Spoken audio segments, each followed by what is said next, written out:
සේරිවානික ජාතක කතාව. අප බෝසතාණන් වහන්සේ පෙර එක් භවයක ගෙන් ගෙට ගොස් කදාවලලු වෙළඳාමෙහි යෙදෙන කච්චපුට නම් වෙළෙන්දෙක්ව ඉපිද සිටියා. එහි සේරිවානිජ නම් තවත් ලෝභ වෙළෙන්දෙක්ද සිටියා. දිනක් ලෝභ වෙළෙන්දා වීදියෙහි ඇවිද වෙළඳාමෙහි යෙදෙන අතර ගරා වැටුණු සිටුගයකට ගොඩ වැදුනා. එහි සිටියේ වයසක මිත්තනියක සහ කුඩා දැරියක් පමණයි.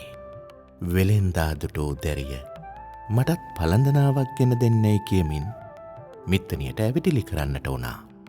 අනේදුවේ දුප්පත් අපි පළඳනා මිලදී ගන්නේ කොහොමද?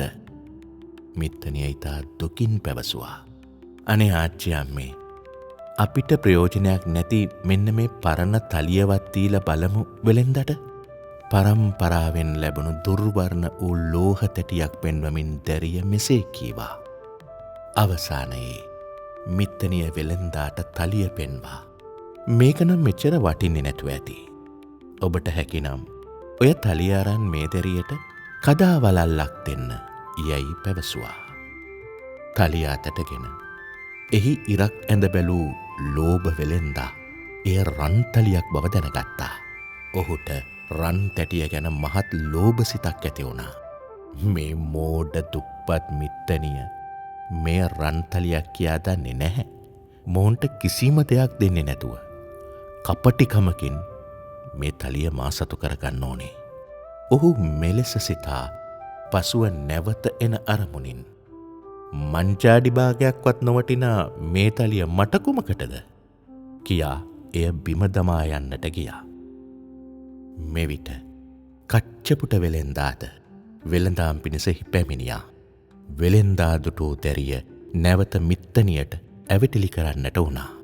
වෙළෙන්දාගේ කරුණාවන්ත මුහුණ දුටු මිත්තනිය ඔහුට කතා කොට තලියදී මේ හඬන දැරියට කුමක් හෝ දී තලියගෙන යන්න යයි කීවා. වෙළෙන්දා එය පරීක්ෂා කොට බලා සත්‍යයම පවසා තමන් සතු කහවණු 500ක් හා වටිනා බඩු සියල්ල ඔවුන්ට දී තලියත් කහවණු 8කුත් පමණක් ඉල්ලාගෙන සතුටින් යන්නට ගියා. මිත්තනියත් දැරියත් මෙයින් ඉමහත් පුදුමයට හා සතුටට පත් වුණා. කච්චපුට වෙළෙන්දා ගඟ ළඟට ගොස් තොටියාට කහවණු 8ම දී ගඟෙන් එගොඩවීමට ඔරුවට නැගුණා. ලෝභී වෙළෙන්දා නැවතත් අර දුප්පත් නිවසට පැමිණියා.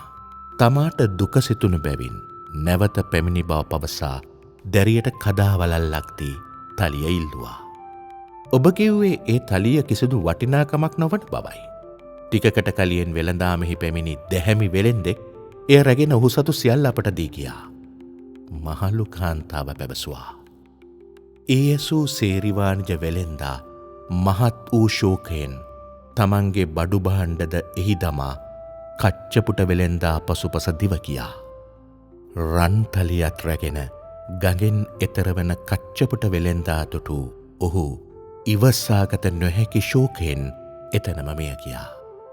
අධික ලෝභයේ ආදීනව සහ තමන් කරන කාර්යය තුළ සත්‍යගරුක වීමේ වටිනාකම මෙම කතාව තුළින් අප වෙත දෙන පණිවුඩයයි.